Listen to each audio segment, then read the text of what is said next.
अखंड सौभाग्य और सुखी वैवाहिक जीवन के लिए सुहागिन महिलाएं इस दिन निर्जला व्रत रखकर माता पार्वती और शिव की विधिवत पूजा करती है। इसके साथ ही प्रदोष काल के समय माता पार्वती शिव जी की विधिवत पूजा करने के साथ कथा पढ़ने का विशेष महत्व है। हिंदू पंचांग के अनुसार भाद्रपद मास के शुक्ल पक्ष की तृतीया तिथि को हरतालिका तीज का व्रत रखा जाता है। इस दिन केले के पत्ते बंधनवार से एक मंडप तैयार किया जाता है। इसमें मिट्टी से भगवान शिव पार्वती की मूर्ति बनाकर स्थापित किया जाता है। इसके बाद फूल, माला, चंदन, धूप, दीपक आदि चढ़ाया जाता है। इसके साथ ही मंत्रों का जाप करने के बाद अंत में हरतालिका तीज का व्रत जरूर करें। अगर आप हरतालिका तीज के दिन व्रत रखने के साथ इस व्रत कथा का पाठ करने से शुभ फलों की प्राप्ति होती है। आइए जानते हैं हरतालिका तीज की संपूर्ण व्रत कथा। पौराणिक मान्यता के अनुसार कैलाश पर्वत में भगवान शिव माता पार्वती के साथ नंदी और अपने गणों के साथ बैठे हुए थे। इस अवसर में मां पार्वती ने शिव जी से पूछा कि हे महेश्वर, मैंने वह कौन सा पुण्य किया था जिसके कारण आप मुझे पति के रूप में मिले। आप तो अंतर्यामी है, तो आप मुझे अवश्य इस बात को बताएं। इस बात को सुनकर शंकर जी कहते हैं कि हे देवी, आपने तो अति उत्तम पुण्य का संग्रह किया था जिससे आपको मैं प्राप्त हुआ था। आपने भादो मास के शुक्ल पक्ष की तीज के नाम में प्रसिद्ध है। शिव जी ने कहा, हे गौरी, पर्वतराज हिमालय पर स्थित गंगा के तट पर तुमने अपनी बाल्यावस्था में 12 वर्षों तक अधोमुखी होकर घोर तप किया था। इतनी अवधि तुमने अन्न न खाकर पेड़ों के सूखे पत्ते चबाकर व्यतीत किए। माघ की विकराल शीतलता में तुमने निरंतर जल में प्रवेश करके तप किया। वैशाख की जला देने वाली गर्मी में तुमने पंचाग्नि से शरीर को तपाया।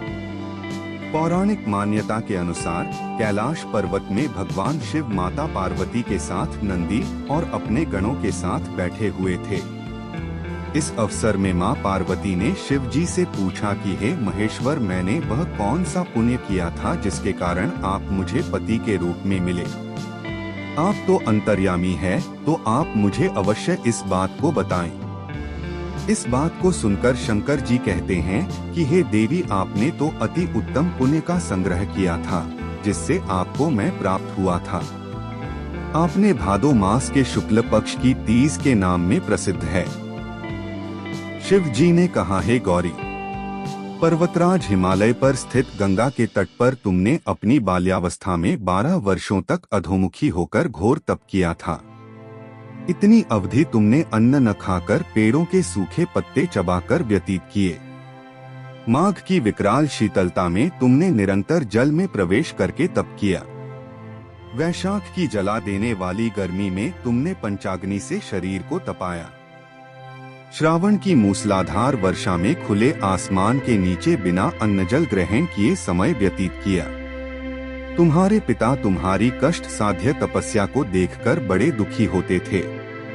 तब एक दिन तुम्हारी तपस्या को देखकर नारद जी तुम्हारे घर पधारे। तुम्हारे पिता ने हृदय से अतिथि सत्कार करके उनके आने का कारण पूछा। नारद जी ने कहा, गिरिराज, मैं भगवान विष्णु के भेजने पर यहाँ उपस्थित हुआ हूँ। आपकी कन्या ने बड़ा कठोर तप किया है। इससे प्रसन्न होकर वे आपकी सुपुत्री से विवाह करना चाहते हैं। इस संदर्भ में आपकी राय जानना चाहता हूँ। नारद जी की बात सुनकर गिरिराज गदगद हो उठे। उनके तो जैसे सारे क्लेश ही दूर हो गए। प्रसन्न होकर वे बोले, श्रीमान, यदि स्वयं विष्णु मेरी कन्या का वरण करना चाहते हैं तो भला मुझे क्या आपत्ति हो सकती है। वे तो साक्षात ब्रह्मा हैं। हे महर्षि, यह तो हर पिता की इच्छा होती है कि उसकी पुत्री सुख संपदा से युक्त पति के घर की लक्ष्मी बने। पिता की सार्थकता इसी में है कि पति के घर जाकर उसकी पुत्री पिता के घर से अधिक सुखी रहे। तुम्हारे पिता की स्वीकृति पाकर नारद जी विष्णु के पास गए और उनसे तुम्हारे ब्याह के निश्चित होने का समाचार सुनाया। मगर इस विवाह संबंध की बात जब तुम्हारे कान में पड़ी तो तुम्हारे दुख का ठिकाना न रहा। तुम्हारी एक सखी ने तुम्हारी इस मानसिक दशा को समझ लिया और उसने तुमसे उस विक्षिप्तता का कारण जानना चाहा। तब तुमने बताया, मैंने सच्चे हृदय से भगवान शिव शंकर का वरण किया है, किंतु मेरे पिता ने मेरा विवाह विष्णु जी से निश्चित कर दिया। मैं विचित्र धर्म संकट में हूँ, अब क्या करूँ? प्राण छोड़ देने के अतिरिक्त अब कोई भी उपाय शेष नहीं बचा है। तुम्हारी सखी बड़ी ही समझदार और सूझबूझ वाली थी। उसने कहा, सखी, प्राण त्यागने का इसमें कारण ही क्या है? संकट के मौके पर धैर्य से काम लेना चाहिए।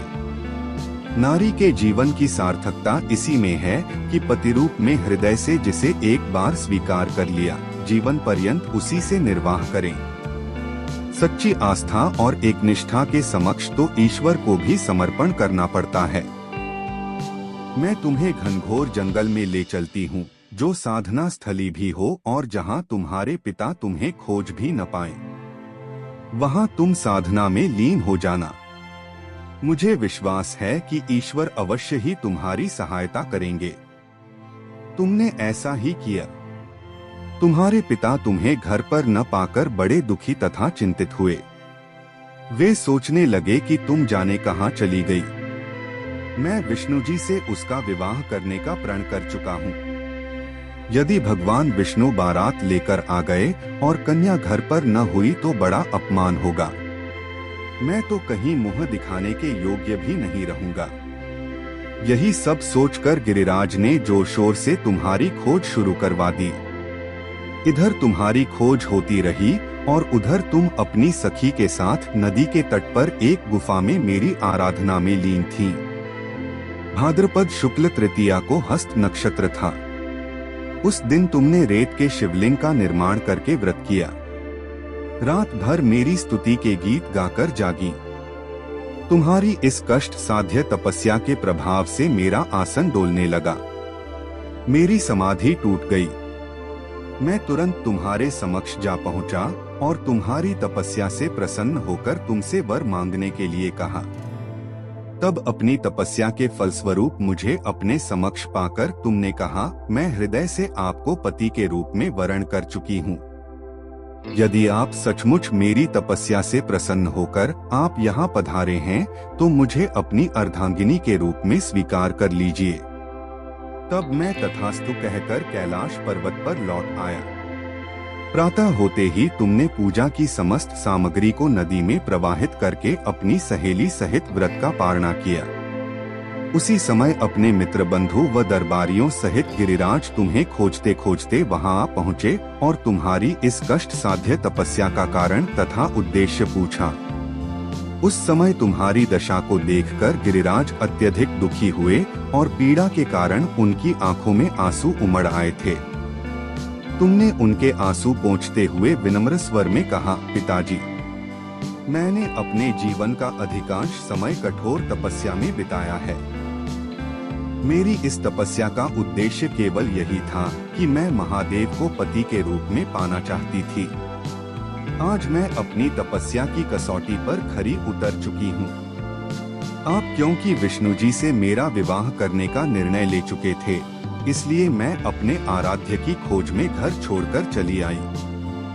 अब मैं आपके साथ इसी शर्त पर घर जाऊंगी कि आप मेरा विवाह विष्णु जी से न करके महादेव जी से करेंगे। गिरिराज मान गए और तुम्हें घर ले गए। कुछ समय के पश्चात शास्त्रोक्त विधि विधान पूर्वक उन्होंने हम दोनों को विवाह सूत्र में बांध दिया।